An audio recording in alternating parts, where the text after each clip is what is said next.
Ce dimanche, c'est les retours du derby entre l'Olympique Lyonnais et l'AS Saint-Etienne pour la 11e journée de Ligue 1, pratiquement 3 ans après la dernière rencontre entre les deux équipes où l'OL s'était imposé 1-0. C'est donc l'opportunité de revoir 8 dates importantes qui ont fait l'histoire de cette rivalité. Alors, c'est parti. Allez, l'OL, allez. Il s'agit du tout premier derby du Rhône entre les deux clubs. Alors que le club lyonnais est né l'année précédente et connaît sa première saison dans l'élite française, l'OL s'impose 4-2 au stade de Gerland grâce notamment à un triplé de l'attaquant alsacien Frédéric dit Fritz Wöhl. Pourtant, les Lyonnais seront relégués en seconde division en fin de saison. C'est le derby le plus prolifique de l'histoire avec 9 buts marqués à Gerland.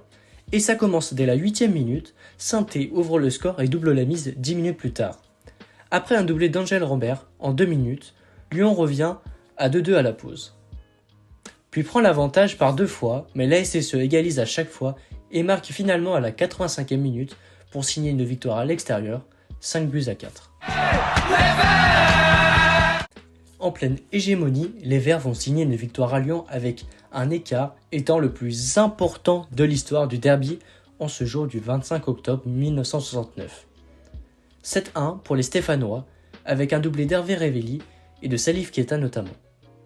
D'ailleurs, au match retour, Saint-Étienne remportera le match 6-0, écart le plus important ex aequo là aussi avec un troisième derby, celui du 25 octobre 1964, 6-0 là encore pour les Verts. Allez, alors celui-ci, le derby du 3 octobre 2004, est considéré comme l'un des plus beaux derbys de l'histoire des confrontations entre les deux clubs. Alors que Lyon est champion de France en titre, Saint-Etienne vient de remonter en première division lorsque le club accueille ce derby. Les Verts pensent pouvoir remporter les 3 points malgré l'ouverture du score de Juninho en première mi-temps, puisqu'à la 87e minute, Saint-Etienne mène 2-1. Mais ce même Juninho inscrit un doublé et Sidney Govou crucifie la défense stéphanoise et jette un froid glacial dans le chaudron dans le temps additionnel. Défaite 3-2 pour le club à domicile. En 2010 a eu lieu le 100e derby, toutes compétitions confondues, au stade de Gerland. L'OL, qui vient de passer son âge d'or, est 18e au moment du match, contrairement au club du Forez, 2e avant ce match. Un derby qui va surtout être marqué par ce mythique coup franc de Dimitri Payet, alors joueur de Saint-Etienne à ce moment-là, et oui, à la 75e minute précisément, qui va marquer le seul but de ce 100e derby. Allez, l'OL, allez. Un derby symbolique, puisqu'il s'agit en fait du dernier match au stade de Gerland.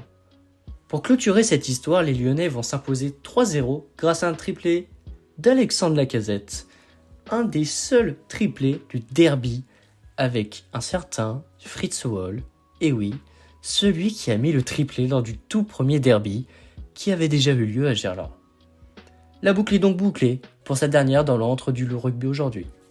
Allez, l'OL, allez. Forcément, une dernière dans l'un, c'est une première dans l'autre. Et oui, le 2 octobre 2016, l'OL accueille pour la première fois les Verts dans leur nouveau stade, le Parc OL. Une victoire 2-0 pour les Gaunes, qui ont alors signé la plus grosse affluence du derby, forcément, avec 57 050 personnes ce soir-là. Affluence battue le 25 février 2018, avec 58 069 spectateurs. Allez, l'OL, allez. C'est actuellement la dernière rencontre qui a marqué les esprits de cette rivalité, le fameux 5-0 historique de l'OL à Geoffroy Guichard. Les coéquipiers de Nabil Fekir vont signer la plus grosse victoire de leur histoire en derby à Saint-Etienne et va conduire à 2 interruptions du match. D'abord la première avec les fumigènes en début de rencontre et la deuxième avec la fameuse célébration du capitaine lyonnais lors du 5e but qui va retirer son maillot, le montrer devant le COP stéphanois et va déclencher l'envahissement du terrain par les supporters des Verts, humiliés par ce geste. Et vous ? Une rencontre du derby rhodonien vous a déjà marqué ou pas ? Et quel est votre pronostic d'ailleurs pour le derby de dimanche ? Dites-le moi en commentaire. Et nous on se retrouve très prochainement sur le Coty Foot. Alors, à bientôt!